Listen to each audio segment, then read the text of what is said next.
Last year, it was one of the most controversial pieces of legislation that came through the Tennessee legislature. Today, a bill involving undocumented immigrants in public schools was brought back for consideration. Chris Davis shows us what happened next.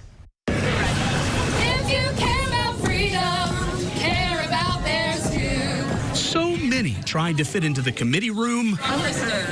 There's no seats now. More may have been turned away. If there's no seats, you have to stand outside. Then let inside. Let's shut the door. Let's shut the door. We got 3. Can you let folks know? Ain't no power like the power of the people, because the power of the people don't stop. To those that are in attendance today, hissing like a cat will get you thrown out of this committee. All to hear a controversial bill that actually stalled out last year. Item number 5 on your calendar, House Bill 793 by Leader Lamberth. In 2025, Representative William Lamberth initially wanted to allow school districts to charge tuition for undocumented immigrants, until they ran into a $1 billion federal education funding problem. There's no way that I want to bring a bill forward that would endanger $1.1 billion while we are trying to add additional funds in for K through 12 public education. With no assurances from the Trump administration, the bill has been amended. But at the core of this is about data and information. That's it. This version requires public school districts to request documentation of a child's legal status when they enroll. And then report back to us, specifically the Department of Education,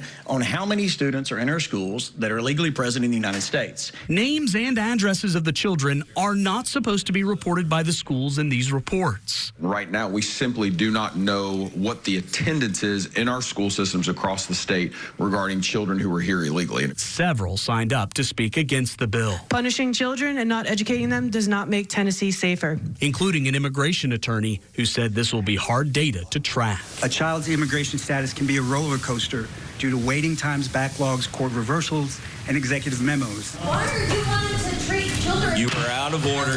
No. You were warned. Want to treat them like punks? You were warned. A small disruption before the vote proved to be a prelude of what was to come. Has everyone voted? Would anyone like to change their vote? Seeing none.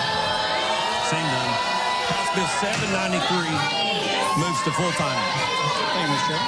Clear the room. Will the Sergeant Arms please clear the room? Democrats worry data like this could be sent to federal immigration enforcement. With any list, names can get leaked. Those names can be distributed under the table. It's just a dangerous thing. Representative Lamberth declined an interview in the hallway, but eventually agreed to one up on the office level. Without that data, it's hard to really identify the scope of the issue that we're dealing with. There's lots of concerns that that data might be used and, to be given to ICE or to other law enforcement sources. What assurances can you get? The federal government does all of those programs, and they do that separate from what this is. I mean, this is literally just about macro data so that we can know generalized numbers. This is for our children who are innocent. All children have a right to. It's unclear if this measure will ultimately pass, but it is pretty certain the crowds won't be thinning anytime soon.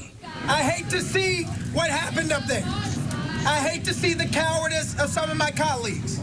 If you care about freedom, care about theirs too. With photojournalist Bud Nelson, Chris Davis, News Channel 5. Stand against the silence. Representative Lamberth fully acknowledged if the bill passes, it will likely face a legal challenge. He says Tennessee's Attorney General is prepared to defend it.